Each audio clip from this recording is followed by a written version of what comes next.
Alex has the perfect life. 5 a.m. wake-ups, 100 self-help books, and a body carved from granite. But looking in the mirror, he doesn't see a success.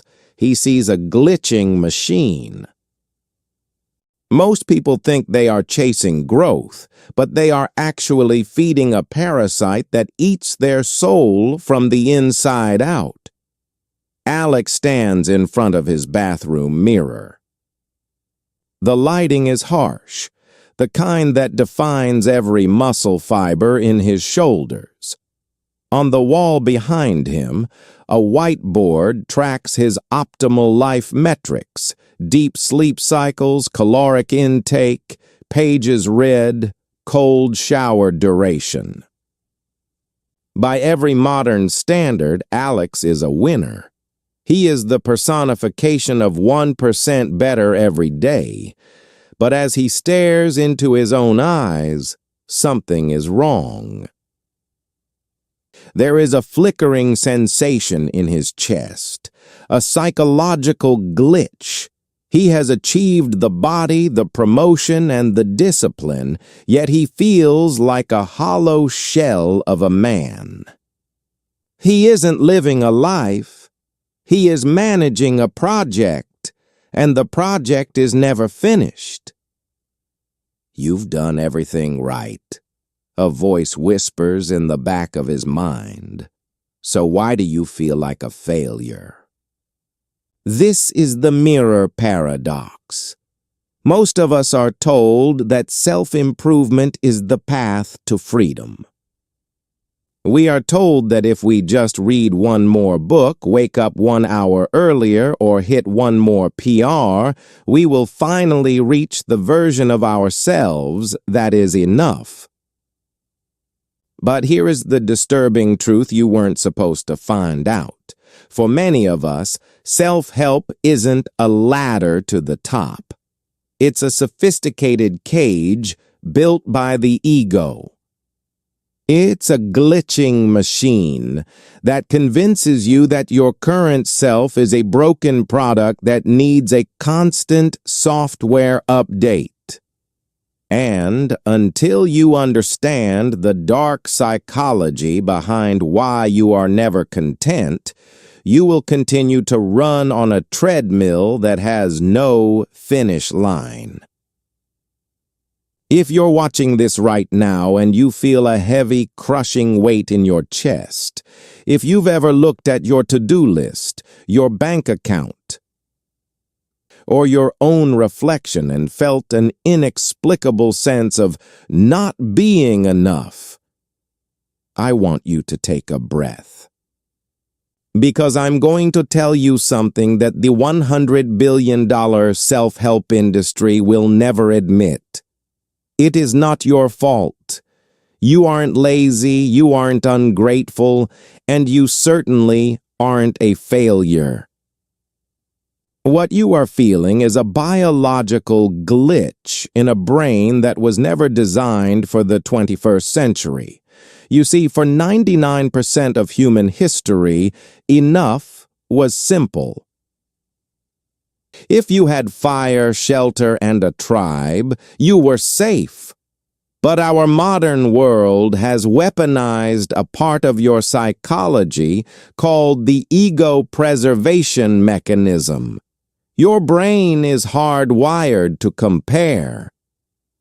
In the wild, being the weakest meant death. So your mind developed a radar to constantly scan for where you rank in the hierarchy. But today, that radar is broken. Instead of comparing yourself to the 10 people in your tribe, you are comparing your behind-the-scenes reality to the highlight reels of 8 billion people. Your ego isn't trying to make you miserable. It's trying to protect you.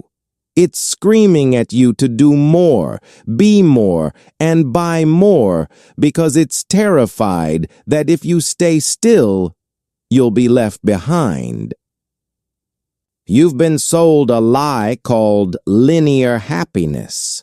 The idea that if you just finish this project, get that body or reach that income bracket, the not enough feeling will finally evaporate. But have you noticed? Every time you reach the summit, the fog clears only to reveal a higher mountain. You aren't failing at life. You are simply a victim of the hedonic treadmill. Your brain is doing exactly what it was programmed to do. It's moving the goalposts to keep you running. You've been programmed to believe that your worth is a variable tied to your achievements. But what if I told you that the very effort you're putting into fixing yourself is the thing that's keeping you broken? Before we can find the cure, we have to look at the illusion Alex was living in, a trap so subtle that most people spend their entire lives inside it without ever knowing they are prisoners. For 3 years, Alex lived in what psychologists call the growth narcissism phase. On the surface, it looked like the ultimate success story. He had deleted his social media, swapped late-night drinking for 9 p.m. bedtimes, and spent his weekends at seminars where men in expensive suits shouted about unlocking your inner beast. At first, the results were intoxicating. When he lost the first 10 pounds, he felt a rush of power. When he got his first promotion, he felt superior to his old friends who were still wasting their lives on video games. But here is where the illusion begins to tighten its grip. Alex didn't realize that he had simply traded one addiction for another. Before, he was addicted to comfort. Now he was addicted to the idea of becoming a person who doesn't need comfort. He viewed his life not as a journey, but as a manufacturing plant. Every morning was a startup sequence. Every meal was fueling the machine. Every conversation was networking. This is the cognitive dissonance that keeps you watching productivity videos at 2 a.m. You believe you are working toward a version of yourself that is finally at peace. But the very tools you are using, constant self-critique, rigid scheduling, and relentless comparison, are the exact opposite of peace. Alex believed he was building a better man. In reality, he was deconstructing a human being. He began to treat his own emotions as bugs in the system. If he felt sad, he told himself he wasn't disciplined enough. If he felt lonely, he told himself he wasn't focused enough. He became a stranger to himself. He stopped asking, "How do I feel?" and started asking, "How do I perform?" The ego is a master of disguise. It saw that Alex was no longer interested in shallow things like fame or money, so it dressed up as self-actualization. It whispered, "You aren't being greedy, Alex. You're just reaching your full potential. You're just being the best version of yourself." But there is a dark secret behind the phrase, "best version of yourself." It implies that your current version is a prototype, a flawed, embarrassing draft that needs to be hidden away. Alex was living in a state of perpetual waiting. He was waiting for the day his bank account hit a certain number or his body fat hit a certain percentage so that he could finally breathe. He was holding his breath for a future that was always 6 months away. He didn't know it yet, but he was building a skyscraper on a foundation of sand. And the first crack was about to appear in the place he least expected, his moment of greatest victory. The promotion came on a Tuesday. It was the moment Alex had mapped out on his vision board 3 years ago. Senior Strategy Manager, a 6-figure salary, a corner office with a view of the city's glass veins. His parents called him, their voices thick with pride. His colleagues shook his hand with that specific brand of envy that feels like a trophy.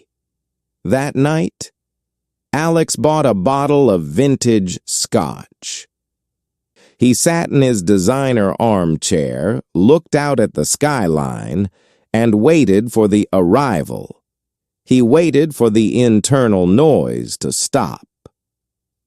He waited for the not-enough monster to finally go back into its cave and let him sleep. The feeling lasted exactly 11 minutes. By the 12th minute, he was already thinking about the next promotion. By the first hour, he was wondering if he should have asked for more equity. By the next morning, the achievement felt like a heavy, cold stone in his stomach. The crack didn't come from a failure. It came from a screen. As Alex sat in his new office, he opened his phone. A suggested post appeared. A 22-year-old founder who had just exited his third AI startup for $40 million. The young man was smiling on a beach in Bali, talking about true freedom. In an instant, Alex's 3 years of discipline, his 5 a.m. workouts, his 100 books, and his hard-earned promotion were rendered obsolete. The ego, sensing a threat to its hierarchy, flipped a switch. Suddenly, the corner office felt like a cubicle. The 6-figure salary felt like a pittance. The best version of himself was no longer the man in the mirror. It was a kid on a beach half a world away. This is the brutality of the moving goalpost. The ego doesn't want you to win. It wants you to want. Winning is the death of the ego, so it ensures you never truly cross the finish line. It creates a psychological poverty, where no matter how much you have, you are always one scroll away from feeling destitute. Alex looked at his habit tracker. He had checked every box. He had followed every rule. He had optimized his life to the point of perfection, and yet he had never felt more like a loser. The glass didn't just crack, it shattered. The collapse didn't happen with a scream. It happened with a sigh. It was 4:45 a.m. The alarm was about to go off, that familiar, triumphant chirping that used to signal his superiority over the lazy world. But as Alex lay in the dark, his heart didn't race with ambition. It stalled with dread. He realized he couldn't do it anymore. He couldn't drink the green juice. He couldn't listen to the Millionaire Mindset podcast. He couldn't step into the cold shower and pretend that the shivering was fortifying his soul. He had spent 3 years treating himself like a piece of software that needed to be patched, updated, and optimized. He had deleted his hobbies because they weren't productive. He had distanced himself from friends because they didn't have a growth mindset. He had turned his entire existence into a performance for an audience of one, his own judgmental ego. And now, the performer was exhausted.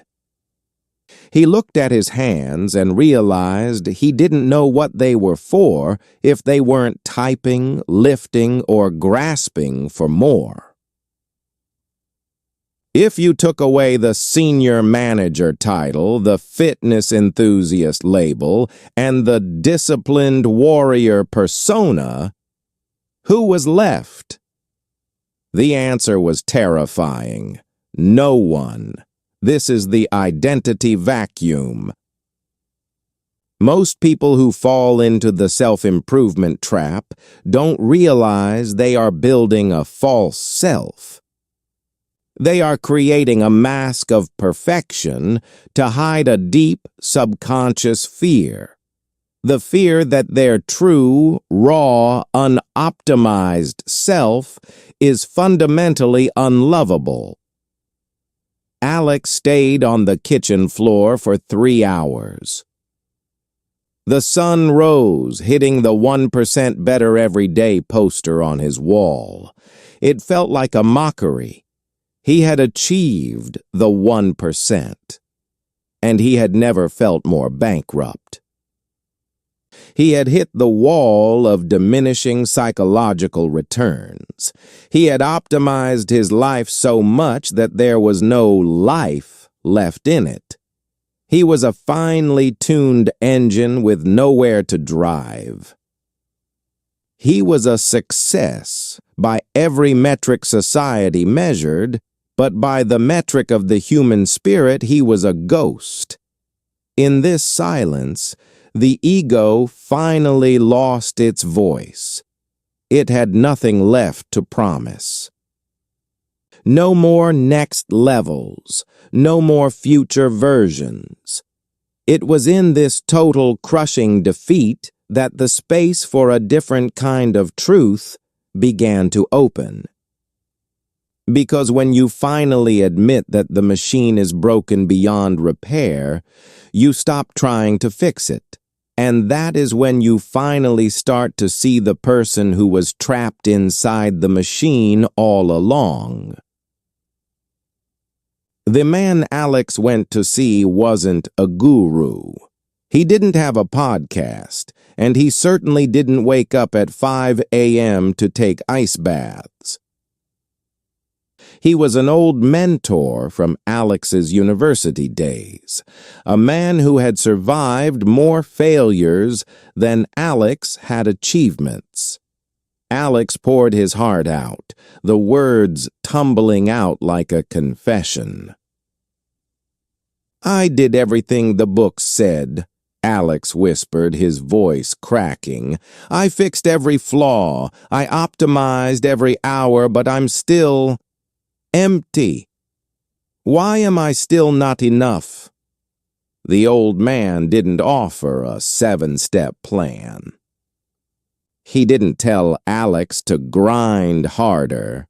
Instead, he reached into a small bag and pulled out a simple handheld mirror. He placed it face up on the table. "Alex," he said softly, "look at your shadow on the grass." Alex looked. "Now," the old man continued, "try to grab it. Try to pick it up and make it taller. Try to polish it so it shines." Alex frowned. "That's impossible. It's a shadow. It's just an absence of light." "Exactly," the old man nodded. "And your ego is the shadow of your soul. You have spent 3 years trying to fix your shadow. You thought that if the shadow looked perfect, the man would be happy. But a shadow has no substance. It is a bottomless pit. You can feed it promotions, muscles, and millions, and it will still be a shadow, cold and hungry. Then came the brutal truth. The reason you feel like you aren't enough, the old man said, is because you've been using self-improvement as a sophisticated form of self-hatred. You aren't trying to grow. You're trying to escape yourself. You treat your life like a project to be solved, rather than a miracle to be experienced. You are so busy building a better you that you've completely ignored the real you that is already standing here. The old man tapped the mirror. This mirror doesn't judge the reflection. It doesn't ask the face to be 1% better. It simply reflects what is there. You have been looking into the mirror of the world, asking it to tell you you're a winner. But the world's mirror is warped by greed and comparison. Alex felt a strange, terrifying lightness. The not enough monster didn't die. It just became irrelevant. He realized that his obsession with becoming had blinded him to the beauty of being. Stop trying to fix the shadow, Alex, the mentor concluded. Turn toward the light, and the shadow will take care of itself. For the first time in years, Alex didn't reach for his phone to take notes. He didn't think about how to implement this advice. He just sat there. He felt the sun on his skin. He heard a bird nearby. He realized that for 3 years he had been a ghost in his own life. The change didn't happen with a dramatic montage. There was no Rocky music, no cinematic breakthrough where he burned his books or quit his job. Instead, Alex entered a phase of silent discipline. He still woke up early. He still went to the gym. He still sat at his desk in the corner office. But the motive, the invisible engine driving his actions, had undergone a silent revolution. Before, Alex went to the gym because he hated his body and wanted to fix it so others would admire him. Now, he moved his body because he loved the feeling of his own strength. He wasn't training for a future version of himself. He was celebrating the version that was already there. He began to practice what the mentor called detached excellence. This is the psychological art of doing your best without tying your soul to the result. When he worked on a project, he focused on the craft, not the promotion. If he succeeded, it was a bonus, not a relief. If he failed, it was a data point, not a death sentence. He embraced the boredom of consistency. In the ego trap, boredom is a threat. The ego needs constant dopamine, constant wins, and constant hacks to feel alive. But in silent discipline, boredom is a sanctuary. Alex stopped looking for the next big thing and started looking for the depth in the current thing. He realized that true growth isn't a loud explosion. It's the quiet, almost invisible movement of a tree growing toward the light. It doesn't rush. It doesn't compare itself to the oak tree next to it. It just is. He stopped tracking 50 different metrics. He kept only one: presence. He started to enjoy being ignorantly normal. He found joy in things that didn't scale and didn't make him productive. He spent an hour sitting in a park. He had a conversation with a coworker where he didn't try to network or influence them. He just listened. By letting go of the need to be extraordinary, Alex finally became something much more rare, whole. He was no longer a project manager of his own life. He was the occupant of it. The not enough monster was still there, occasionally whispering about Bali or millions, but Alex would simply smile at it like an old, tired dog. He didn't fight the shadow anymore. He just walked in the sun. This is the secret the ego trap tried to hide from you. Peace is not the reward for your growth. It is the soil in which true growth happens. For years, Alex, and perhaps you, believed that feeling not enough was the fuel required to become successful. You thought that if you stopped being hard on yourself, you would become lazy, stagnant, and irrelevant.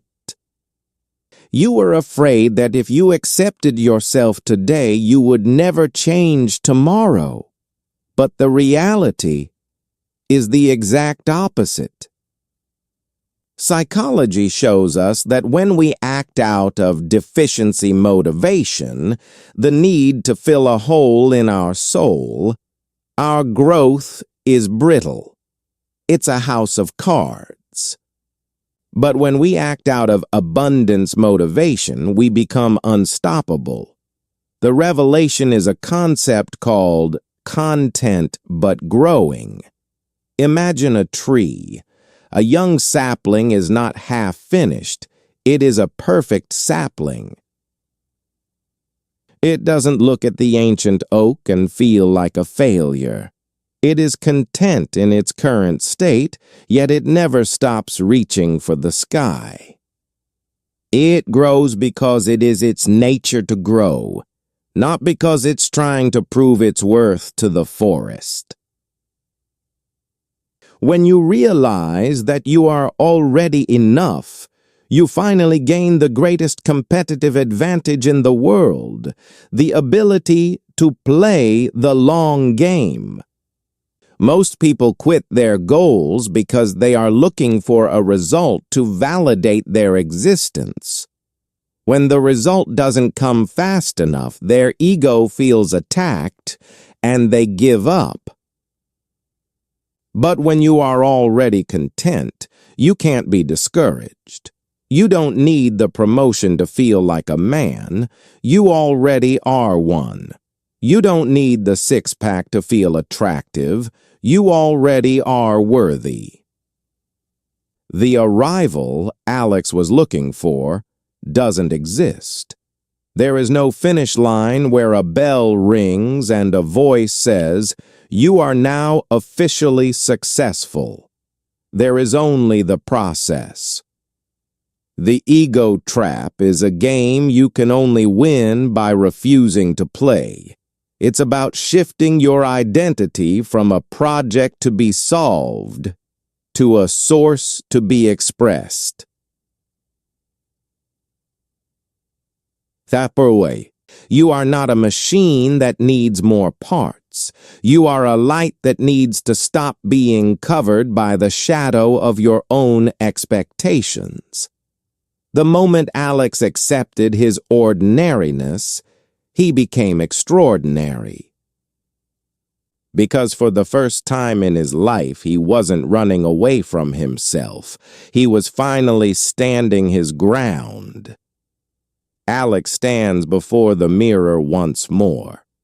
His body hasn't changed much. He still has the muscles, the job, and the discipline. But the glitch in his eyes is gone. He doesn't look at his reflection to see a project that needs a 1% upgrade. He looks at himself and sees a human being, flawed, breathing, and remarkably alive.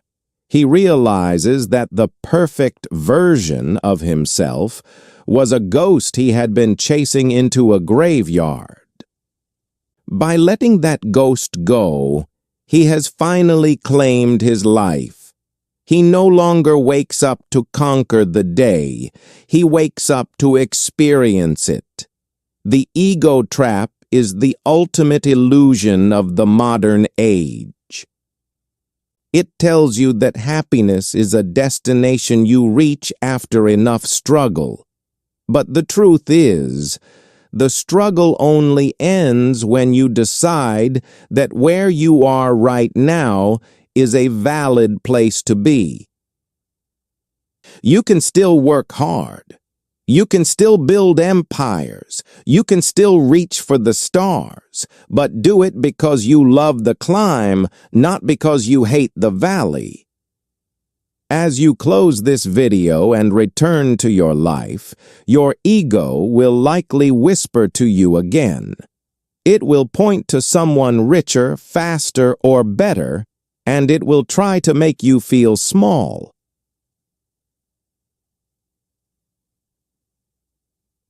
When that happens, remember Alex. Remember the mirror.